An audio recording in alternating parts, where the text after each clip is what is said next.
If there is a brand of premium diecast cars that Hot Wheels collectors should really be familiar with, it has to be Mini GT. As far as diecast brands go, Mini GT is a relatively young brand. It's been around about 4 years, and it originated with a company called TSM Model that made larger scale, very detailed models. And when they decided to enter the 164 scale market, they decided to do it well. Um, let's put it simply, because they've really kind of taken the market by storm, I think, and have put out just a phenomenal set of releases of some of the most beautiful cars. And so in this video, we're just gonna take a quick overview of Mini GT, see what what they have, what they're made of, I guess, and do some comparisons. We're gonna take some Hot Wheels and we're gonna do a direct comparison with the equivalent Mini GT model, so that you can see what you get for the additional money that you spend. So Mini GTs are typically a $10 to $15 model in most cases. I mean, sometimes they'll be a little bit more, or you may even be able to find them for a little bit less. But most of the time, they're going to come out around $10 to $15. And overall, they're yeah, I just it's one of my favorite brands, so I have a little bit of a challenge describing them at times, and I often describe them as having like a jewel-like quality. The fit, the finish, and the feel in your hand it's just like they're little gems or little jewels that that you just want to appreciate, and they have kind of created this middle range of premium diecast. They're not the most detailed. They're not the most realistic, uh, but they have achieved this balance of enough detail, enough realism, and enough accuracy to make for some very compelling models. And they started out with this one. This is the Honda Civic, and this is Mini GT Collector number two. The first version they put out was in white. So collector number one is this Honda Civic in white, and from the get go, they set the standard for what their releases were going to be, and they have pretty well stuck to it and continued with the same concepts that they put in this original model. So what you get with these, you get a metal body, you get a metal base, rubber tires, accurate wheels. You'll get inserted headlight detail, inserted tail light detail most of the time. And then you have mirrors, and if they have mirrors, most of the time they'll also be kind of rubberized mirrors, which is a very notable feature of Mini GT, because that makes the model more handleable, which is something that I personally really appreciate. And the other characteristic of them is that every Mini GT model will roll.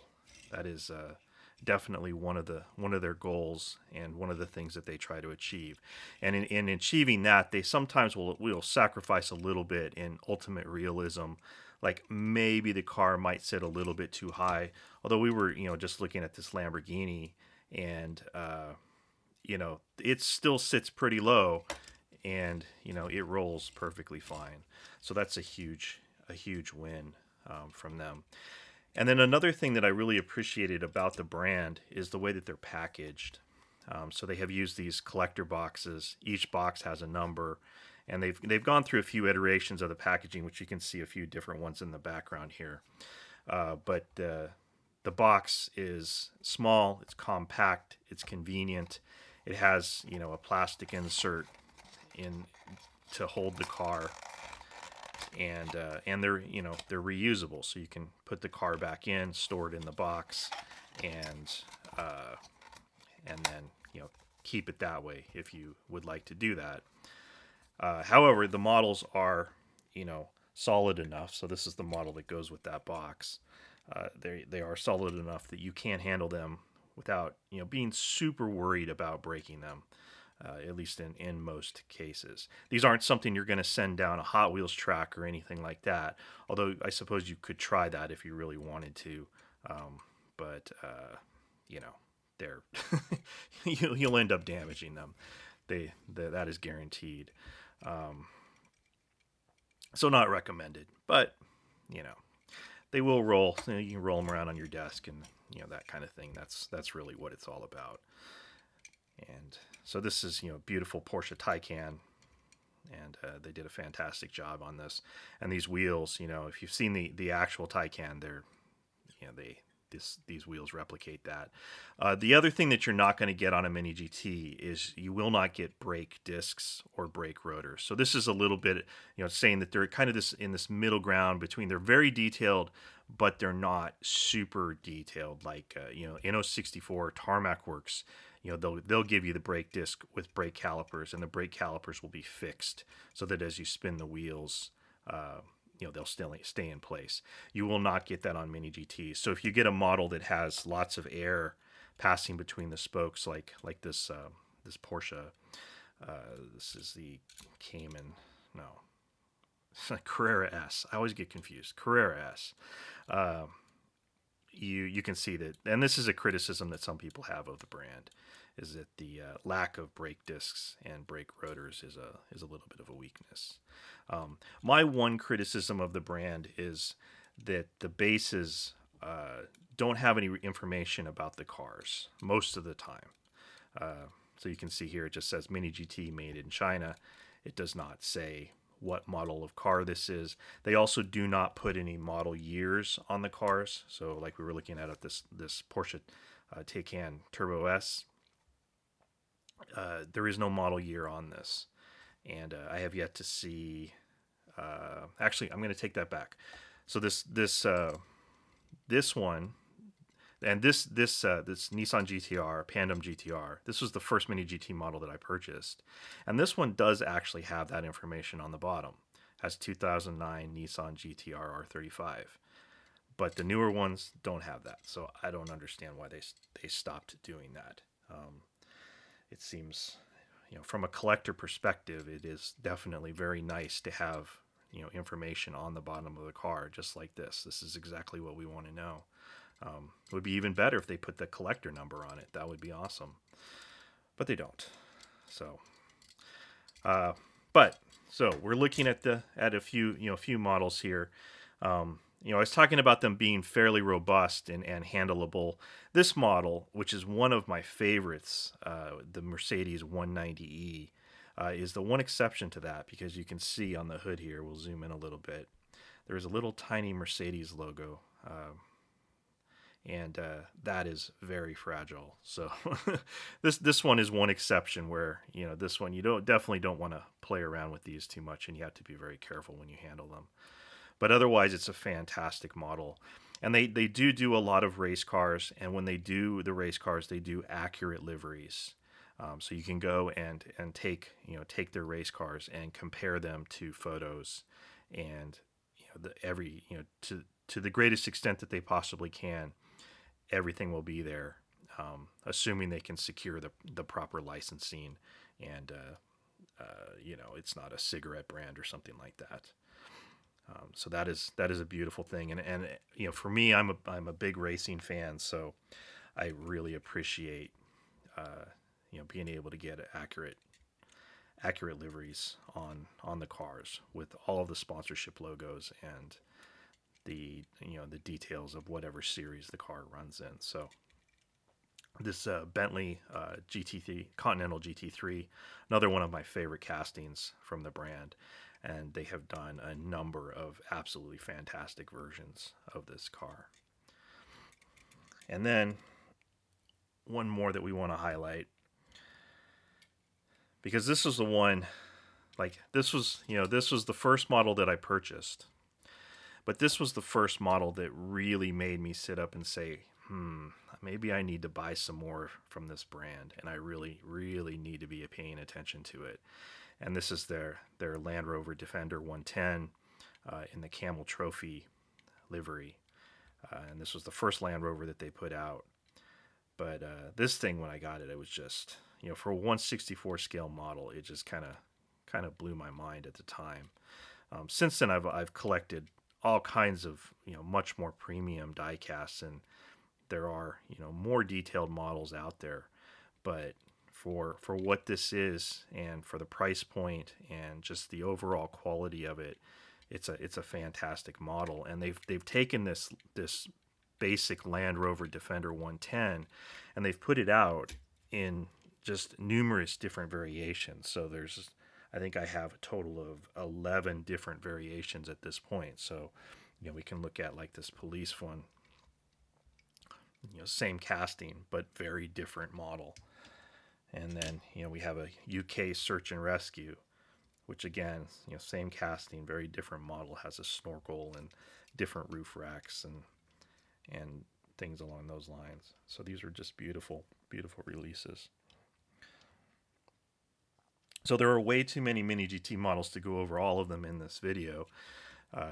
And there are more and more coming. It seems like 2022 is going to be kind of a banner year for the brand, and or for a lot of diecast brands in reality. It seems like a lot of the Hong Kong-based brands like Mini GT, 64, Tarmac Works, Aerocar, Tiny HK are really hitting their stride in releasing just absolutely amazing 1/64 scale models. And this BMW M4 from Mini GT, Liberty Walk M4 is another example of that. So let's do a few comparisons. First, let's take a Hot Wheels. So this is the Hot Wheels C8R. This is a mainline release, of course. So this is a $1 Hot Wheels model. And let's compare it to what you would get if you got the equivalent Mini GT model. And so again, we're comparing a $1 model to a $12 model. So these are significantly more expensive. But there's a huge, there is a huge difference. I mean, we can say some very positive things about the Hot Wheels. I mean, for a $1 model, the Hot Wheels is absolutely fantastic. It is about the right size. They seem, very similar in scale. And all of the core pieces are there. The casting itself has a pretty fair amount of detail in it. And, it's all just a little bit softened, a little bit inaccurate, a little bit incomplete as far as, the decals and those kind of things. But all of the really important bits are actually there. And, like the wing is a little chunky because it's cast, it's part of the it's all one casting. So you do lose a lot of detail and accuracy in that regard. But, for a $1 model, I will never complain about what Hot Wheels does. But if you want accuracy, or you want more detail, then there are a lot of other things available. And Mini GT has achieved a absolutely fantastic balance in getting the accuracy and the detail, while still maintaining the ability to roll and keeping the price point fairly reasonable. So here you can see the Mini GT has much nicer mirrors, and these are the rubberized mirrors that I talked about earlier. And then they have a separate piece for the rear wing.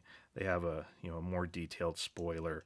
The wheels are more accurate. Of course, you get rubber tires, and this has slicks, as it should. Not much going on the base, although I suspect if you were to look at the bottom of one of these cars, there's probably not a whole lot going on underneath there anyways, because of it's just the floor of the car, and it's part of the aerodynamics.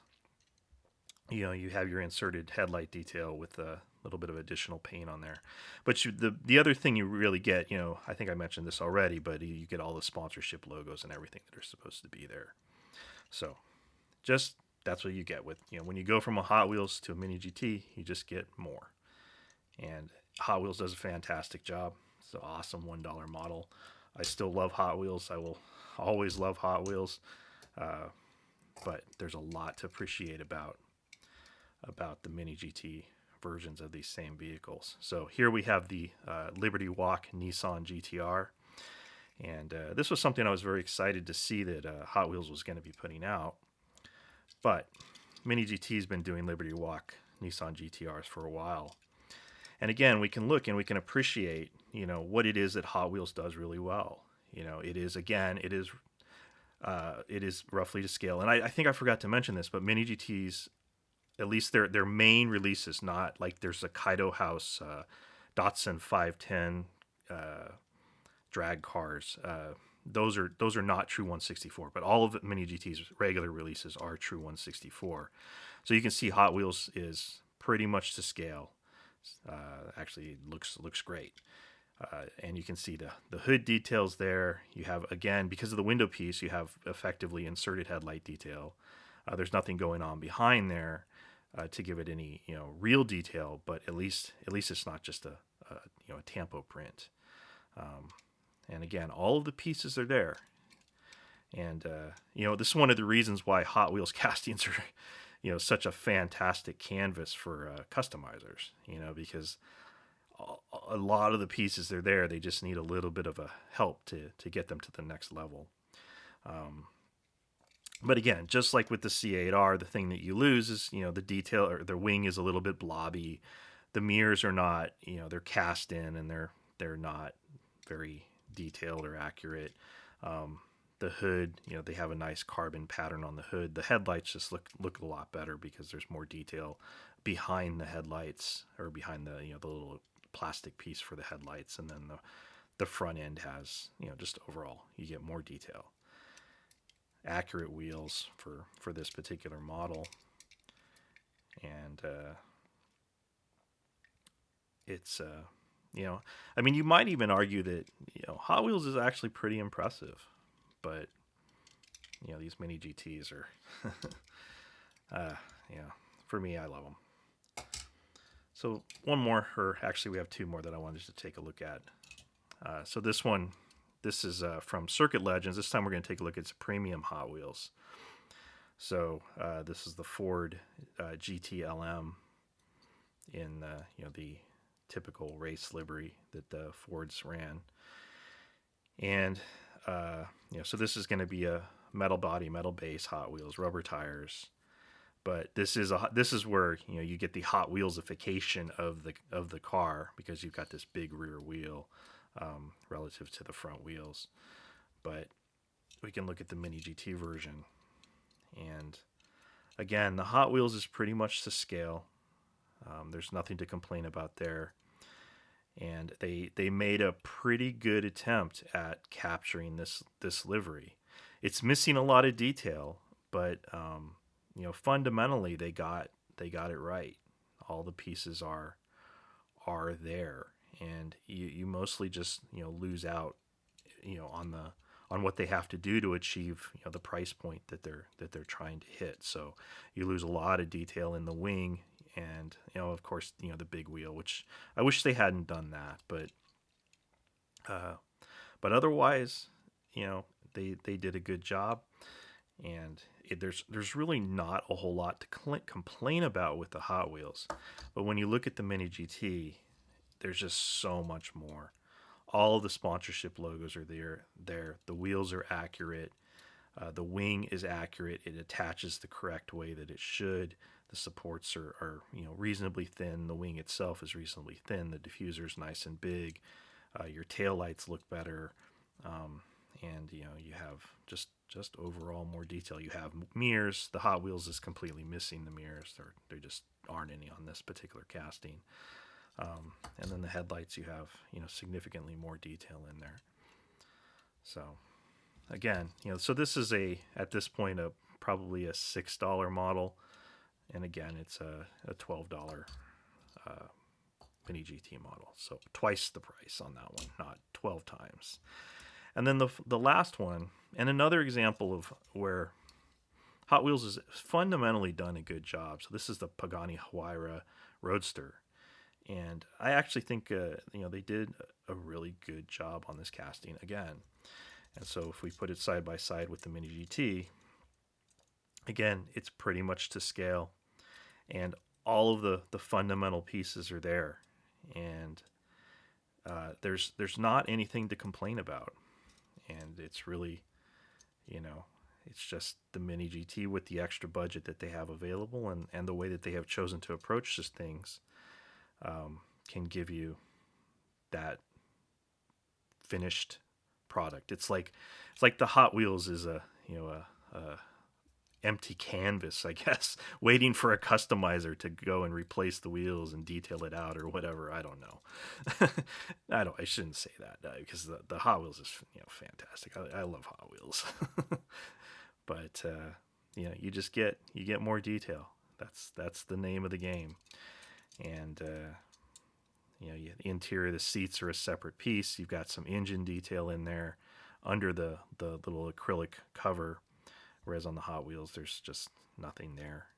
And headlights have more detail, and you get mirrors, which on this car the mirrors are a pretty important component because they are so prominent and so characteristic of the model. And then on this particular one, since it is a Roadster, if you look at the interior, and actually this is where you can see a huge difference in the detail.